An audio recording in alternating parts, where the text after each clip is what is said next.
സീക്രെറ്റ് പ്രോഗ്രാമിലേക്ക് എല്ലാ മാന്യപ്രേക്ഷകർക്കും ഹൃദ്യമായ സ്വാഗതം. സാർവത്രിക സഭയുടെ മതബോധന ഗ്രന്ഥത്തെക്കുറിച്ച് ആഴത്തിൽ പഠിക്കുന്നതിന് വേണ്ടി തലശ്ശേരി അതിരൂപതയും ശാലോം ടെലിവിഷൻ ചേർന്നൊരുക്കുന്ന പ്രോഗ്രാമാണ് സീക്രെറ്റ്. നമ്മുടെ ഈ പ്രോഗ്രാമിൽ ക്ലാസുകൾ നയിക്കുന്നതിനും നമ്മുടെ ചോദ്യങ്ങൾക്കും സംശയങ്ങൾക്കും ഉത്തരം നൽകുന്നതിനുമായി എത്തിച്ചേർന്നിരിക്കുന്നത് തലശ്ശേരി അതിരൂപതയുടെ സഹായമെത്രാനും ശാലോം TV പ്രേക്ഷകർക്ക് ഏറെ സുപരിചിതനുമായ അഭിവന്ദ്യ പാമ്പളാനി പിതാവാണ്. പിതാവിനെ ഏറ്റവും സ്നേഹത്തോടുകൂടെ ഈ പ്രോഗ്രാമിലേക്ക് സ്വാഗതം ചെയ്യുന്നു. അതുപോലെ തന്നെ ക്ലാസ്സിൽ പങ്കെടുക്കുവാനും തങ്ങളുടെ സംശയങ്ങളും ചോദ്യങ്ങളും ഉന്നയിക്കുവാനുമായി എത്തിച്ചേർന്നിരിക്കുന്നത് തലശ്ശേരി അതിരൂപതയിലെ തന്നെ പൈസക്കരി ഫൊറോനോയിലെ ആടാമ്പാറ സെൻറ് ജോർജ് ഇടവകയിലെ മതാധ്യാപകരാണ്. അധ്യാപകരെയും ഏറ്റവും സ്നേഹത്തോടുകൂടെ സ്വാഗതം ചെയ്യുന്നു. നമ്മളിപ്പോൾ ദൈവപ്രമാണങ്ങളെക്കുറിച്ചാണ് ചർച്ച ചെയ്തുകൊണ്ടിരിക്കുന്നത്. ഇന്ന് നമ്മൾ ചർച്ച ചെയ്യുന്നത് ദൈവപ്രമാണത്തിലെ 7-ാം പ്രമാണമായ മോഷ്ടിക്കരുത് എന്ന പ്രമാണത്തെക്കുറിച്ചാണ്. നമുക്ക് ക്ലാസ്സിലേക്കും ചർച്ചയിലേക്കും പ്രവേശിക്കാം. അടുത്ത ചോദ്യം ആരാണ്? ഓക്കെ, ടീച്ചറുടെ പേരെന്താണ്? ഷൈനി. ഓക്കെ, ടീച്ചറുടെ ചോദ്യം എന്താണ്? പിതാവേ, സ്വകാര്യ സ്വത്ത് നമുക്ക് അവകാശമുണ്ട്, പക്ഷേ അതിന് പരിധി നിശ്ചയിച്ചിട്ടുണ്ടോ? എല്ലാവരും പരമാവധി സമ്പാദിക്കാനാണല്ലോ പരിശ്രമിക്കുന്നത്. യെസ്, സ്വകാര്യ സ്വത്തവകാശത്തിൻ്റെ പരിധിയെക്കുറിച്ചാണ് ഷൈനി ടീച്ചറിൻ്റെ ചോദ്യം, അല്ലേ? യെസ്, ഈ സ്വകാര്യ സ്വത്ത് മനുഷ്യന് അവകാശമുണ്ട് എന്ന് നമ്മൾ മനസ്സിലാക്കി. ഇതിൻ്റെ അവകാശത്തിൻ്റെ പരിധിയാണ് ടീച്ചർ ചോദിക്കുന്നത്. പരിധി ഇത്രയാണ് എന്ന് സഭ പഠിപ്പിച്ചിട്ടൊന്നുമില്ല. കാരണം ഓരോ ദേശത്തും ജീവിക്കാനുള്ള ചിലവുകൾ വ്യത്യസ്തമാണ്. ഓരോ കുടുംബത്തിനും ആവശ്യമുള്ള സ്വകാര്യ സ്വത്തിൻ്റെ അളവും വ്യത്യസ്തമാണ്. ഒരു വീട്ടിൽ ഒരു അപ്പനും അമ്മയും ഒരു മകനും മാത്രമുള്ളെങ്കിൽ അവർക്ക് അത്രയും മുതലിൻ്റെ ആവശ്യമുള്ളൂ. 12 മക്കളുള്ളൊരു വീട്ടിലും ഒരു കൊച്ചുള്ള വീട്ടിലും ഒരേ സ്വകാര്യ സ്വത്ത് മതിയോ? പോരാ.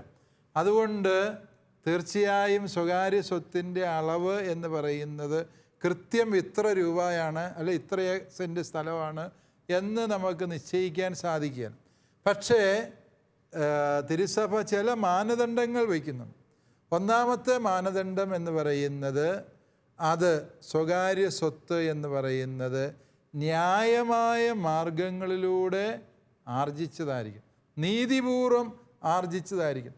ഒരാൾ ജോലി ചെയ്തു, ആ ജോലി ചെയ്ത വേതനം കൊണ്ട് അയാൾ സമ്പാദിക്കുന്നതൊക്കെയും നീതിപൂർവമായ രീതിയാണ്. ഇനി ജോലി ചെയ്ത വേതനം തന്നെ ന്യായമായ ജോലി ആയിരിക്കണം. കള്ളക്കടത്ത് നടത്തി ഒരുത്തൻ എൻ്റെ ജോലി കൊണ്ട് ഞാൻ സമ്പാദിച്ചതാണ് എന്ന് പറയുന്നതിൽ അർത്ഥമില്ല. കൈക്കൂലി മേടിച്ച ഒരു ഉദ്യോഗസ്ഥൻ ഞാനതെൻ്റെ ജോലി കൊണ്ട് നേടിയതാണ് എന്ന് പറയാൻ പാടില്ല. അതുകൊണ്ട് വേതനം ആർജിക്കുന്നത് ന്യായമായ വഴികളിൽ ദൈവപ്രമാണത്തിന് നിരക്കുന്ന വഴികളിലൂടെ സമ്പാദിച്ചതായിരിക്കണം. മറ്റുള്ളവർക്ക് അവകാശപ്പെട്ടത് ഒരിക്കലും അതിൽ ഉണ്ടാകാൻ പാടില്ല. ഇപ്പോൾ സ്വത്ത് ഭാഗം വെച്ചു, മരിക്കാറായ അപ്പൻ വെളിവില്ലാതെ കിടന്നപ്പോൾ അപ്പൻ്റെ മുതൽ മുഴുവനും ഒരു മകൻ ചെന്ന് രേഖയുണ്ടാക്കി അത് അപ്പൻ വെളിവില്ലാത്ത അപ്പൻ്റെ വിരൽ മുക്കി വിരലടയാളം പതിച്ചെടുത്തു. അത് ന്യായമായി അപ്പൻ എനിക്ക് തന്നിട്ടാണെന്ന് പറയാൻ പറ്റുമോ? അത് അന്യായമായി സ്വന്തമാക്കിയതാണ്. മറ്റൊരാൾക്ക് അവകാശപ്പെട്ട മുതൽ ഞാൻ പിടിച്ചെടുത്തതാണ്. മൂന്നാമത്തെ വ്യവസ്ഥ എന്ന് പറയുന്നത് എൻ്റെ ആവശ്യങ്ങൾക്കും പരിധി ഉണ്ടാകും. എത്ര കിട്ടിയാലും തികയാത്ത ആർത്തി പിടിക്കുന്ന മനുഷ്യരുണ്ട്. ഇപ്പോൾ ടീച്ചർമാർക്ക് നല്ല സാരി ഉടുത്താണ് ടീച്ചർമാരിരിക്കുന്നത്, അല്ലേ? നിങ്ങൾക്ക് ഓരോരുത്തർക്ക് എത്ര സാരി ഉണ്ടെന്ന് ഞാൻ ചോദിക്കുന്നില്ല. ഒരു വീട്ടിലൊരു 100 സാരിയുള്ള ഒരു ടീച്ചറുണ്ടെന്ന് വിചാരിക്കും.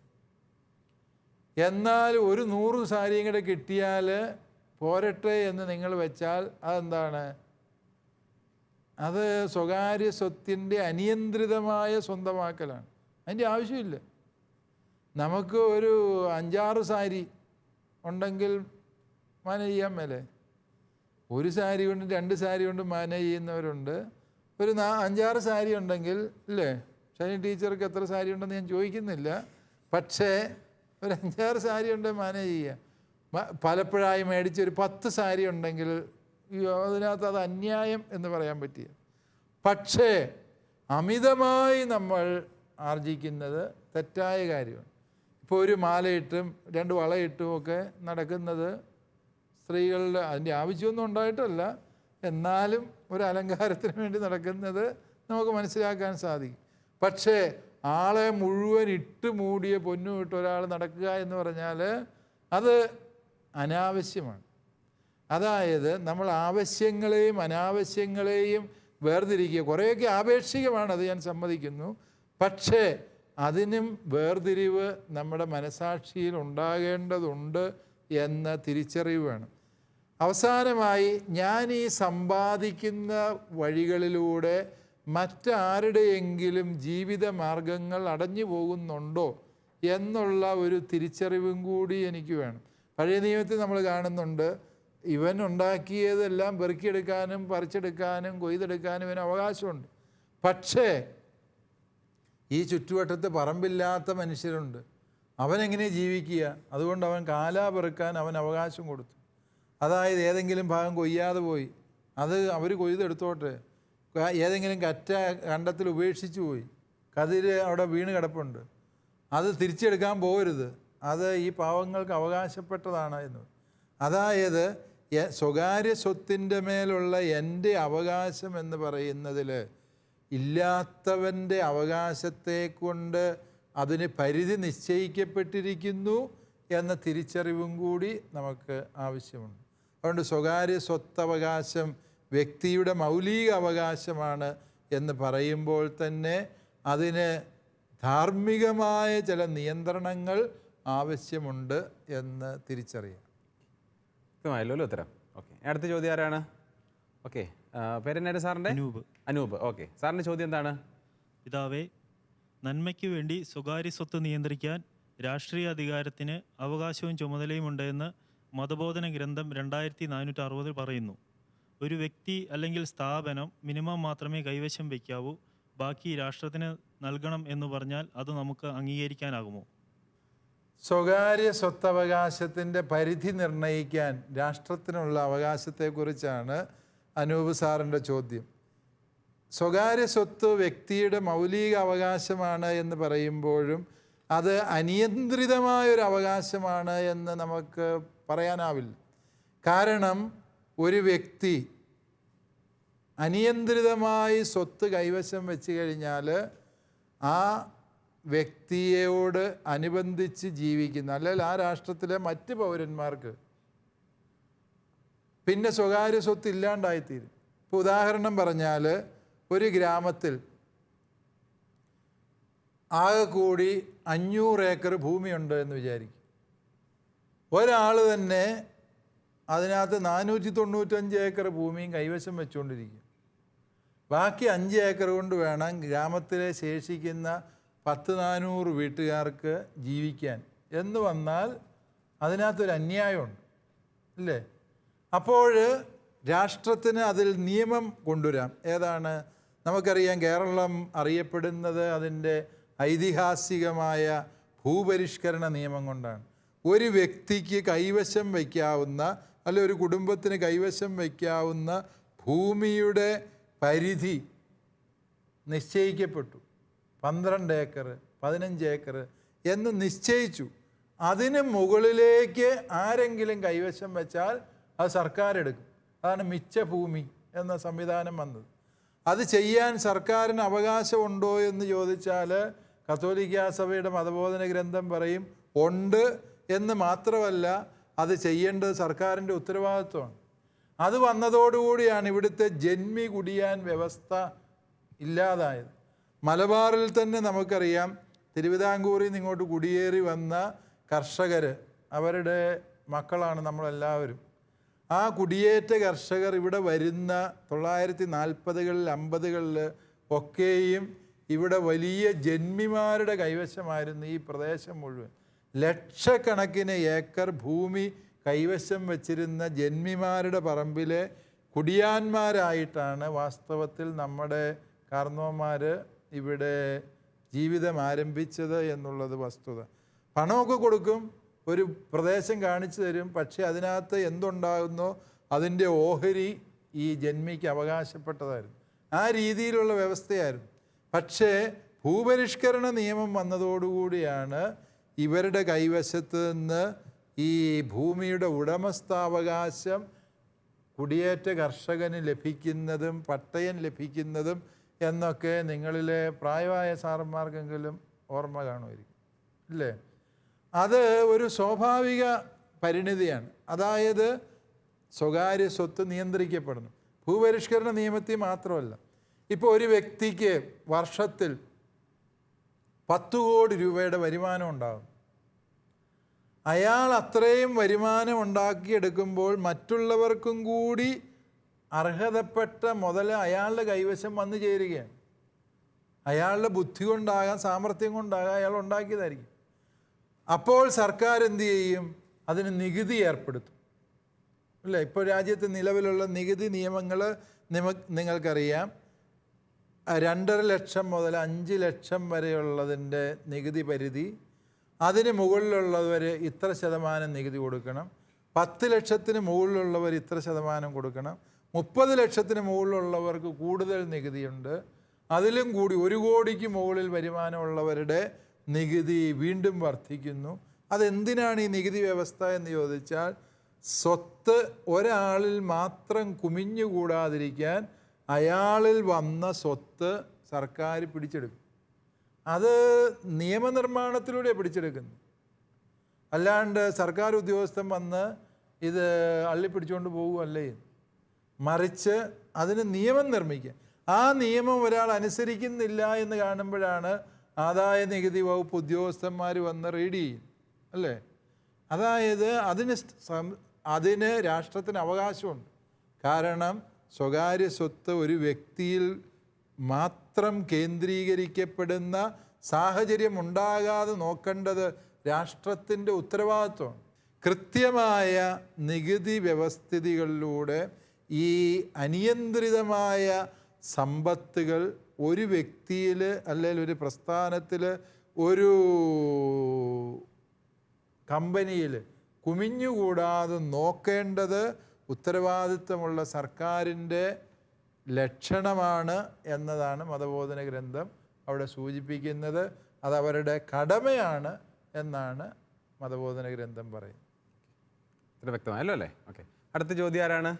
ഓക്കെ, ടീച്ചറുടെ പേരെന്താണ്? റജീന. ടീച്ചറുടെ ചോദ്യം എന്താണ്? പിതാവേ, നീതിക്ക് നിരക്കാത്ത കൂലി നൽകുന്നത് തെറ്റാണ് എന്ന് പഠിപ്പിക്കുന്നു. ഇത് 2 തരത്തിലാകാം. 1, അധിക വേതനം നൽകുക. 2, വേതനം നൽകാതിരിക്കുക. ഉദാഹരണം, ആശുപത്രി. ഡോക്ടർമാർക്ക് അധിക വേതനം നൽകുകയും മറ്റ് ജീവനക്കാർക്ക് അവരർഹിക്കുന്ന തരത്തിലുള്ള വേതനം നൽകാതിരിക്കുകയും ചെയ്യുന്നു. യെസ്, റജീന ടീച്ചർ ചോദിച്ചത് പ്രത്യേകിച്ച് കേരളത്തിൻ്റെ പശ്ചാത്തലത്തിൽ വളരെ ഗൗരവമുള്ളൊരു ചോദ്യമാണ്. അതായത് ന്യായമായ വേതനം കൊടുക്കണം, അതിനെക്കുറിച്ച് ഒരു തർക്കവുമില്ല. പക്ഷേ ഈ ന്യായമായ വേതനം കൊടുക്കാൻ പറ്റാത്ത സാഹചര്യം, ടീച്ചറിൻ്റെ ഉദാഹരണം ആശുപത്രികളെ സംബന്ധിച്ചാണ്. അതിൻ്റെ കാരണം ആശുപത്രിയിൽ തന്നെ ചിലർ അന്യായമായ വേതനം പറ്റുന്നു എന്നുള്ളതാണ്. ഇപ്പം നമുക്കറിയാം, അടുത്ത കാലത്ത് നേഴ്സസ് സമരം ഇവിടെ നടന്നു. നേഴ്സുമാർക്ക് അർഹമായ കൂലി കേരളത്തിൽ ലഭിക്കുന്നുണ്ടായിരുന്നില്ല എന്നുള്ളത് സത്യമാണ്. അതെന്തുകൊണ്ട് എന്ന് ചോദിച്ചാൽ, നേഴ്സുമാർക്ക് കൂലി കൊടുക്കണം എന്ന് സർക്കാർ നിയമമുണ്ടാക്കി, അത് കത്തോലിക്ക ആശുപത്രികളിൽ അത് നടപ്പിലാക്കി. ബാക്കി എത്ര പേര് നടപ്പിലാക്കി എന്നൊന്നും സർക്കാർ അന്വേഷിച്ചോ ഇല്ലയോ എനിക്കറിഞ്ഞുകൂടാ. ഏതാണെങ്കിലും ശരി, ഈ സർക്കാർ പറഞ്ഞ കൂലി കൊടുത്ത് ഈ ആശുപത്രികൾ നടത്തിക്കൊണ്ട് പോകാൻ മേലാത്ത സാഹചര്യം വന്നപ്പോൾ 100-ലധികം കത്തോലിക്ക ആശുപത്രികൾ, ചെറിയ ചെറിയ ആശുപത്രികൾ അടച്ചുപൂട്ടി. കാരണം ആ രീതിയിൽ ഈ ആശുപത്രി കൊണ്ടുപോകാൻ പറ്റുന്നില്ല, അവരെ കൊണ്ട് നഷ്ടം സഹിച്ച് ഒരുപാട് കാലം മുമ്പോട്ട് പോകാൻ മേലാത്തതുകൊണ്ട് അവരത് അടച്ചുപൂട്ടി. അതിനെക്കുറിച്ച് സൂക്ഷ്മമായി പഠിക്കുമ്പോഴാണ് നമ്മൾ മനസ്സിലാക്കുക, ന്യായമായ കൂലി കൊടുത്ത് ആശുപത്രി നടത്തിക്കൊണ്ട് പോകാൻ പറ്റാത്തതിൻ്റെ കാരണം ചില ഡോക്ടർമാരുടെ അന്യായമായ ദ്രവ്യാഗ്രഹമാണ്. ചില ആശുപത്രികളിലെ ഡോക്ടർമാർ 10 ലക്ഷം മുതൽ 50 ലക്ഷം വരെയും പ്രതിമാസം വേതനം പറ്റുന്നവരുണ്ട് എന്നുള്ളത് പരസ്യമായൊരു രഹസ്യമാണ്. ഒരുപക്ഷെ ഔദ്യോഗിക രേഖപ്രകാരം അങ്ങനെ ആകണമെന്നില്ലായിരിക്കും. പക്ഷേ ഇപ്രകാരമൊക്കെ വൻതോതിൽ വേതനം പറ്റുമ്പോൾ സംഭവിക്കാൻ പോകുന്ന എന്താണ്? ടീച്ചർ പറഞ്ഞതുപോലെ ആ ആശുപത്രിയിലെ മറ്റ് ജീവനക്കാർ, നേഴ്സുമാർ, ലാബ് ടെക്നീഷ്യന്മാർ, അതുപോലെ തന്നെ ഇലക്ട്രീഷ്യന്മാർ, പ്ലംബർമാർ, ഇങ്ങനെയുള്ള താഴെത്തട്ടിലെ ജീവനക്കാർക്ക് കിട്ടേണ്ട ന്യായമായ വേതനം പോലും കിട്ടാത്ത സാഹചര്യം വരും, ഇല്ലേ? ഇത് വലിയൊരു അനീതിയാണ്. അതുകൊണ്ടാണ് ഇത് വേതനങ്ങൾ കൈപ്പറ്റുന്നവർ ന്യായമായി രീതിയിൽ വേതനം കൈപ്പറ്റണം. അത് സർക്കാർ നിശ്ചയിച്ച മാനദണ്ഡമനുസരിച്ച് വൈറ്റ് മണിയായിട്ട് തന്നെ, നികുതി കൊടുക്കുന്ന പണമായിട്ട് തന്നെ അവരത് കൈപ്പറ്റണം എന്നൊക്കെ വ്യവസ്ഥ വച്ചിരിക്കുന്നത് ആ ഒരു കാരണത്താലാണ്. പലപ്പോഴും അത് ആശുപത്രികൾ നടന്നു പോകണമെങ്കിൽ ചില ഡോക്ടർമാരുടെ പേരും പ്രശസ്തിയും അവരുടെ കഴിവിനെയും ആധാരമാക്കിയാണ് പല ആശുപത്രികളും നടന്നു പോകുന്നത്. അതുകൊണ്ട് ഈ ഡോക്ടർമാരെ പിണക്കാൻ പറ്റാത്ത സാഹചര്യം ആശുപത്രി നടത്തുന്നവർക്കുണ്ട്. വർഷാവർഷം അവർ ആവശ്യപ്പെടുന്ന വേതന വർധനവ് അംഗീകരിച്ച് കൊടുക്കാതിരിക്കാൻ മേലാത്ത സാഹചര്യം ആശുപത്രി നടത്തുന്നവർക്കുണ്ട്.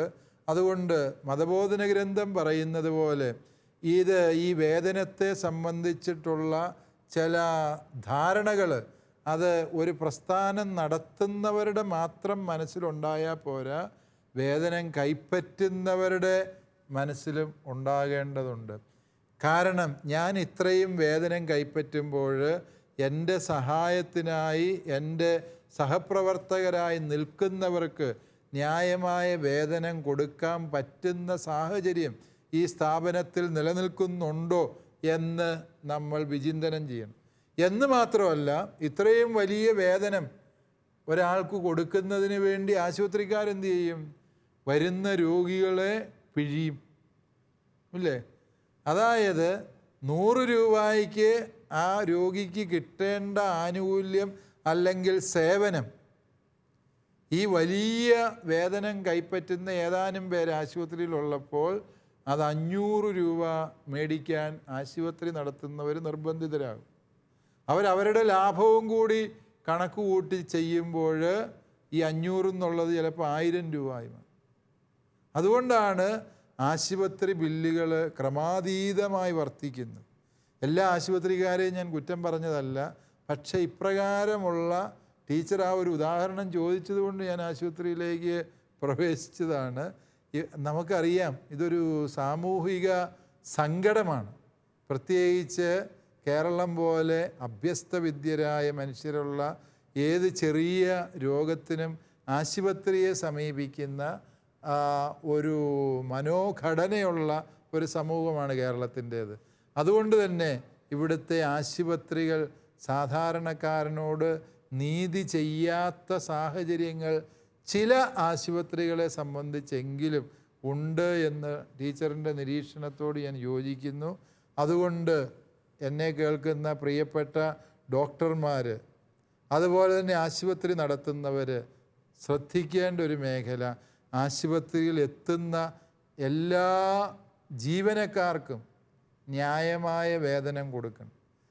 ഒരാൾക്ക് അന്യായ വേതനം കൊടുക്കാൻ വേണ്ടി മറ്റുള്ളവരുടെ ന്യായമായ വേതനം ഇല്ലാതാക്കരുത്. മറ്റൊന്ന്, ഡോക്ടർക്കും ജീവനക്കാർക്കും മാത്രമല്ല അവകാശം, സേവനം തേടി ആശുപത്രിയിലെത്തുന്ന രോഗിക്കും അവകാശമുണ്ട്. 100 രൂപയ്ക്ക് കിട്ടേണ്ട സേവനം 100 രൂപയ്ക്ക് തന്നെ ലഭിക്കാൻ അവൻ അവകാശമുണ്ട്. ആരുടെയെങ്കിലുമൊക്കെ അന്യായമായ ദ്രവ്യാഗ്രഹം മൂലം, അത് ആശുപത്രി നടത്തുന്നവരുടേതാകാം, ഡോക്ടർമാരുടേതാകാം, അതിൻ്റെ ഫലമായി 100 രൂപയുടെ സേവനത്തിന് അവൻ 1000 രൂപയോ 5000 രൂപയോ കൊടുക്കേണ്ടി വരുന്നത് രോഗിയുടെ അവകാശത്തിന്മേലുള്ള കടന്നുകയറ്റമാണ്. അതായത് ഇത് തിന്മയുടെ ഒരു വിഷമവൃത്തമാണ് എന്ന് മാത്രമല്ല, ഇത് ഒരു ഘടനാപരമായ തിന്മയാണ്. സ്ട്രക്ചറൽ സിൻ എന്നൊക്കെ നമ്മൾ പറയുന്ന രീതിയിലുള്ള ഒരു ഘടനാപരമായ തിന്മയുടെ പ്രശ്നം ഇതിൽ അടങ്ങിയിട്ടുണ്ട് എന്ന് നമുക്ക് തിരിച്ചറിയണം. അതുകൊണ്ട് ഈ വേദനം കൈപ്പറ്റുന്ന ആ ഒരു യാഥാർത്ഥ്യം പോലും എത്രയോ വലിയ സാമൂഹിക അനീതിയിലേക്ക് നയിക്കാം എന്നുള്ള റെജീന ടീച്ചറുടെ നിരീക്ഷണത്തോട് ഞാൻ യോജിക്കുന്നു. അടുത്ത ചോദ്യം ആരാണ്? ആൽബിൻ. ഓക്കെ, പേരെങ്ങനെയാണ്? ആൽബിൻ. ആൽബിൻ്റെ ചോദ്യം എന്താണ് ആൽബിൻ? പിതാവേ, ദാരിദ്ര്യവും തൊഴിലില്ലായ്മയും മൂലം പൊറുതിമുട്ടിയപ്പോൾ ഒരൽപ്പം ആഹാര സാധനം മോഷ്ടിച്ചു എന്നതിൻ്റെ പേരിൽ കേരളത്തിൽ മധു എന്നൊരു ചെറുപ്പക്കാരനെ നിർദ്ധയമായി മർദ്ദിച്ചു കൊല്ലുന്നതിന് നമ്മൾ സാക്ഷികളാവുകയുണ്ടായി. ദാരിദ്ര്യം കൊണ്ട് പൊറുതിമുട്ടുമ്പോൾ ജീവിക്കാൻ വേറൊരു ഗതിയുമില്ലാതെ വരുമ്പോൾ അല്പം ആഹാരമോ വസ്ത്രമോ പാർപ്പിടമോ മോഷ്ടിക്കുന്നത് ഗൗരവകരമായ ഒരു കുറ്റമാണോ? അല്ലെങ്കിൽ എപ്പോഴാണ് ഇത് ശരിയോ തെറ്റോ ആയി മാറുന്നത്? യെസ്, ആൽബിൻ്റെ ചോദ്യം വളരെ ഹൃദയസ്പർശിയായി കേരളം ചർച്ച ചെയ്ത ഒരു വിഷയത്തെ ആധാരമാക്കി കൂടിയാണ്. ഒരു ചെറുപ്പക്കാരൻ അവൻ ഉപജീവനത്തിന് വേണ്ടി അല്ലെങ്കിൽ വിശന്ന് വയറ് വലഞ്ഞപ്പോൾ പോയി ഒരു നേരത്തെ ഭക്ഷണം അല്ലെങ്കിൽ ഭക്ഷണം ഉണ്ടാക്കാൻ ആവശ്യമായ അരി മോഷ്ടിച്ചു. അതിൻ്റെ പേരിൽ സമൂഹം അവനെ അടിച്ചു കൊന്നു എന്നുള്ള ഒരു ദുരന്ത വാർത്ത മലയാളി ഒരുപാട് മനോവേദനയോടെ വായിച്ച ഒരു വാർത്തയാണ്. അതിൻ്റെ വസ്തുതകളിലേക്കോ അല്ലെങ്കിൽ അതിൻ്റെ പോലീസ് ഭാഷ്യങ്ങളിലേക്കോ ഒന്നും പ്രവേശിക്കാൻ ഞാൻ ഉദ്ദേശിക്കുന്നില്ല. അതെന്തുമാകട്ടെ, പക്ഷേ അപ്രകാരം ഒരു വ്യക്തി, അതും സമൂഹത്തിൽ ഏറ്റവും പരിഗണന അർഹിക്കുന്ന വിഭാഗത്തിൽപ്പെട്ട ഒരു വ്യക്തി അപ്രകാരം ദയനീയമായി കൊല്ലപ്പെട്ടു എന്നുള്ളത് കേരള മനസാക്ഷിയുടെ മുമ്പിൽ ഉണർത്തുന്ന സാമൂഹ്യ നീതിയുടെ ചോദ്യം, അത് വളരെ ഗൗരവമുള്ള ചോദ്യം തന്നെ.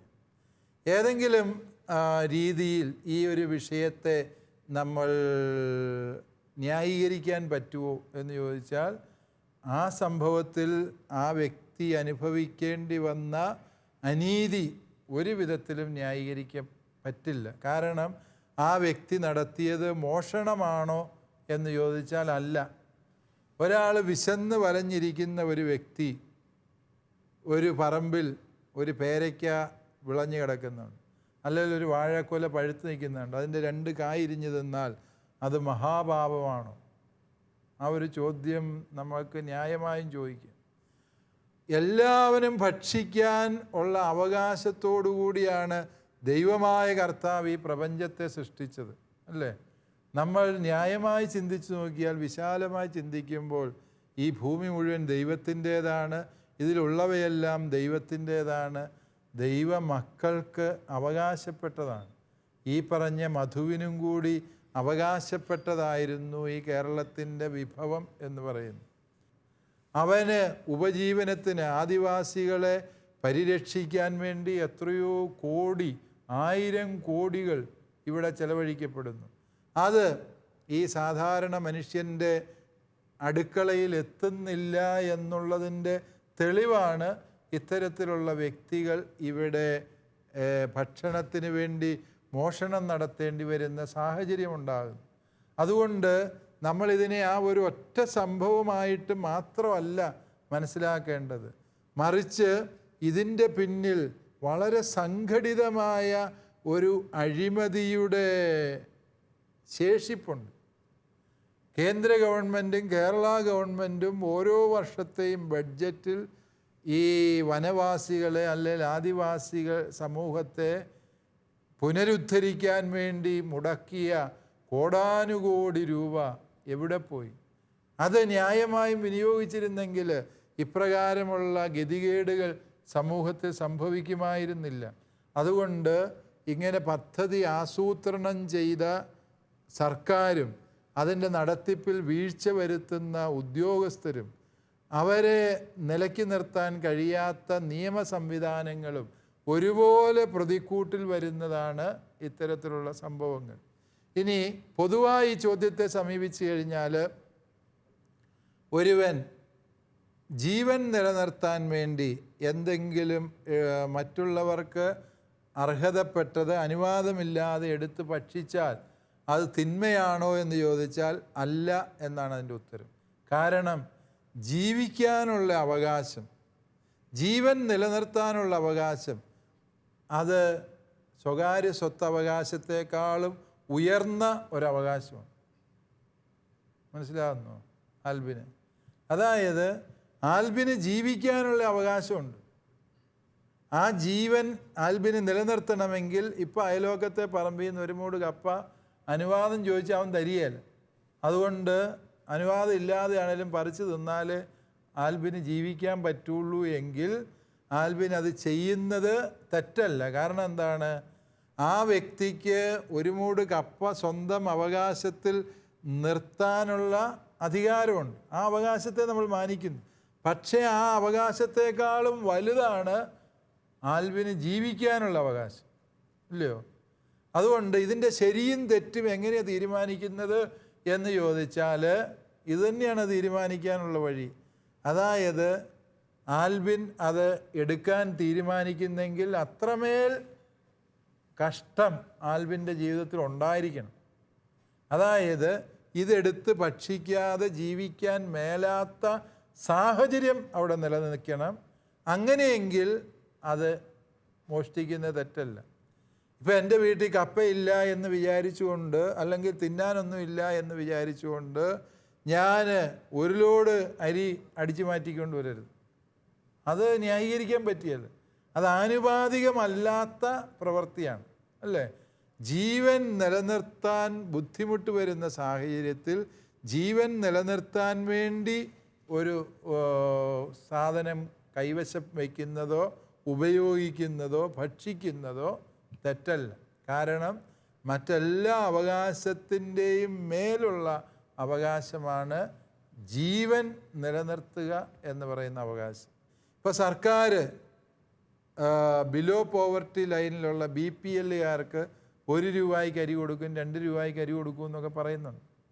ആർക്കെങ്കിലും കിട്ടുന്നുണ്ടാവും, എനിക്കറിഞ്ഞുകൂടാ. കിട്ടുന്നുണ്ടെങ്കിൽ അത് മേടിക്കാൻ പറ്റിയെങ്കിൽ അത് മേടിച്ചാൽ മതി. എന്തിനാണ് അയലോകംകാരൻ്റെ മോഷ്ടിക്കാൻ പോകുന്നത്? മറ്റെല്ലാ വഴികളും ഇല്ല എന്നും കൂടി ഉറപ്പ് വരുത്തണം. ഇങ്ങനെ 2-3 വ്യവസ്ഥകൾ നോക്കിയാൽ, ഒന്ന് ആനുപാതികമായിട്ടായിരിക്കണം, ന്യായമായ മാർഗങ്ങൾ അവലംബിച്ചിട്ട് കാര്യങ്ങൾ നടക്കുന്നില്ല എന്ന അവസ്ഥയുണ്ടാകണം. അതുപോലെ തന്നെ ഇതര വഴികൾ ഒന്നുമില്ല എന്നും കൂടി വന്നെങ്കിൽ ഈ പറഞ്ഞ പ്രവൃത്തിയെ മോഷണം എന്ന് വിശേഷിപ്പിക്കാൻ സാധിക്കില്ല. ഉത്തരം വ്യക്തമായല്ലോ അല്ലേ? ഓക്കെ. ഇന്ന് നമ്മൾ ചർച്ച ചെയ്തത് ദൈവപ്രമാണങ്ങളിലെ 7-ാം പ്രമാണത്തെക്കുറിച്ചാണ്. നമ്മുടെ ഈ ചർച്ചയിൽ പങ്കെടുക്കുകയും നമ്മുടെ ചോദ്യങ്ങൾക്കും സംശയങ്ങൾക്കും ഉത്തരം നൽകുകയും ചെയ്ത അഭിവന്ദ്യ പാമ്പളാനി പിതാവിന് ഹൃദയം നിറഞ്ഞ നന്ദി അറിയിക്കുന്നു. അതുപോലെ തന്നെ ഇന്ന് ഈ ചർച്ചയിൽ പങ്കെടുത്തുകൊണ്ട് നല്ല നല്ല ചോദ്യങ്ങൾ ചോദിച്ച ആടാമ്പാറ സെൻറ് ജോർജ് ഇടവകയിലെ മതാധ്യാപകർക്കും ഹൃദയം നിറഞ്ഞ നന്ദി അറിയിക്കുന്നു. ഈ വിഷയത്തെക്കുറിച്ചുള്ള ചർച്ച ഇവിടെ അവസാനിക്കുന്നില്ല. അടുത്ത എപ്പിസോഡിൽ വീണ്ടും കാണുന്നതുവരെ നന്ദി, നമസ്കാരം.